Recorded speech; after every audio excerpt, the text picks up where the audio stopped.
Ovary का अगर हम स्ट्रक्चर देखें तो एक ओवरी के अंदर बीच का ये जो पोर्शन है वो स्ट्रोमा है और इसके चारों ओर एक एपिथेलियल लेयर होती है। स्ट्रोमा दो हिस्से में डिवाइडेड है, बाहर की तरफ ये पेरिफेरल कार्टेक्स रीजन है और बीच का रीजन मेडुला है। और इसमें हम डिफरेंट स्टेजेस फॉलिकल्स के देख रहे हैं, जिसके बारे में हम बाद में चर्चा करेंगे। इसके बाद हम आते हैं नेक्स्ट स्ट्रक्चर, इसमें ओविडक्ट या फैलोपियन ट्यूब। तो fallopian tubes 10 to 12 centimetre long होती हैं और extended from periphery of each ovary to uterus. यहाँ से आप देख रहे हैं ये ओविडक्ट है, यहाँ से लेके यहाँ तक, यानी कि ओवरी से लेके यूटेरस तक का जो ये स्ट्रक्चर है इसको हम ओविडक्ट बोलते हैं। इस तरफ भी इस तरफ भी, तो ये ओविडक्ट या फैलोपियन ट्यूब है। फैलोपियन ट्यूब में भी 3 पार्ट होते हैं। जो पार्ट ओवरी के पास में है फनेल शेप्ड है, ये फनेल शेप्ड पार्ट है, इसको हम लोग इन्फंडिबुलम बोलते हैं। इसके आगे का हिस्सा एम्पुला बोला जाता है और इसके बाद जो यूट्रस से जुड़ा हुआ पोर्शन है उसको हम लोग इस्थमस बोलते हैं। तो इन्फंडिबुलम में आगे एक प्रोजेक्शंस होते हैं फिंगर लाइक, जिसको हम लोग फिमरी बोलते हैं। ये फिमरी जब ओवरी से ओवा रिलीज होता है, ओवम रिलीज होता है, तो इसको कैप्चर करने में, कलेक्ट करने में हेल्प करते हैं। तो इस तरह से हमने देखा कि ये एक स्ट्रक्चर है।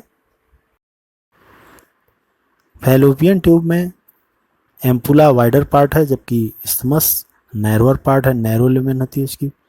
यूटेरस सिंगल है और जिसको कि हम वूम भी कहते हैं। यूटेरस का शेप इन्वर्टेड पियर की तरह होता है। ये कुछ लिगामेंट्स के थ्रू पेल्विक वॉल से अटैच होता है।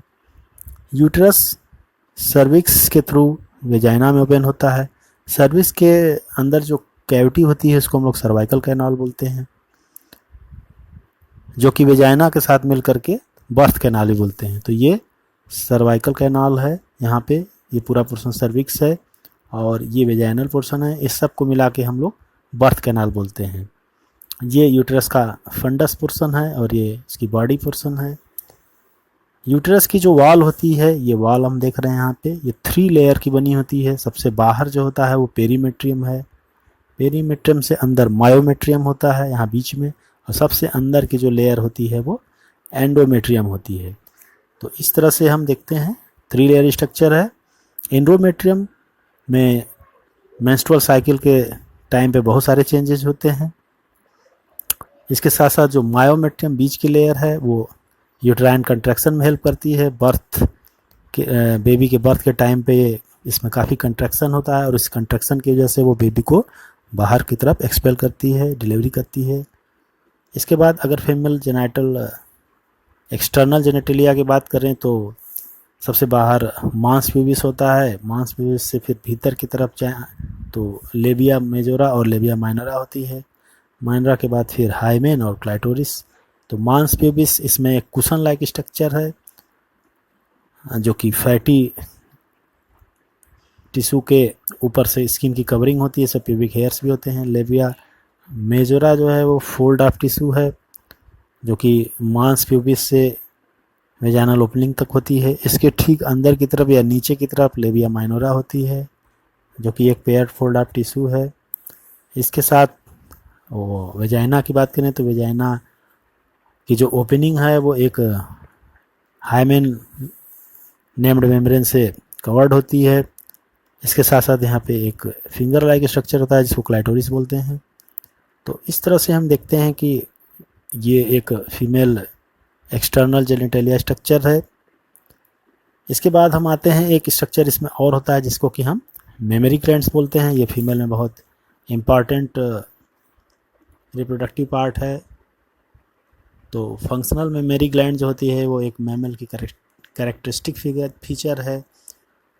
ये पेयर्ड स्ट्रक्चर है जिनको हम ब्रेस्ट भी कहते हैं, और इसमें ग्लैंडुलर टिश्यू और फैट पोर्शन होता है। आप अंदर की तरफ देख रहे हैं, ये ग्लैंडुलर पोर्शन है और ये बाहर की तरफ ये फैट पोर्शन है, ये स्किन है।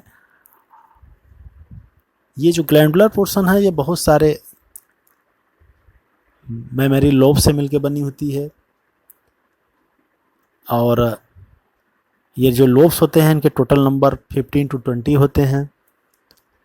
इसमें बहुत सारे आप देख रहे हैं एलोलाई हैं, एल्वेलाई लाइक स्ट्रक्चर है, जैसे लंग्स में एल्वेलाई होते हैं उस तरह इसमें भी एल्वेलाई है। और ये यहाँ पे जो एल्वेलाई का फंक्शन है वो मिल्क का सिक्रीशन है। ये जो एल्वेलाई हैं ये मेमोरी डक्ट के थ्रू आगे एम्पुला में ओपन होते हैं, फिर ये एम्पुला ज्वाइंट होकर के एक कई सारे लैटिसिफेरस डक्ट्स बनाते हैं और बाद में ये निपल के थ्रू बाहर आते हैं। तो इस तरह से हमने देखा कि mammary lobe, mammary alveoli, mammary duct, इसके बाद एम्पुला, एम्पुला के बाद लैटिसिफेरस डक्ट। इस तरह से एक पूरा एक चैनल वाइज स्ट्रक्चर होता है, मिल्क का सिक्रीशन होता है एल्वेलाइज के अंदर, और वो जब बेबी सक करता है मिल्क को, निपल्स को सक करता है यहाँ पर, तो ये मिल्क पूरा सिक्रीट होकर के बाहर को आता है।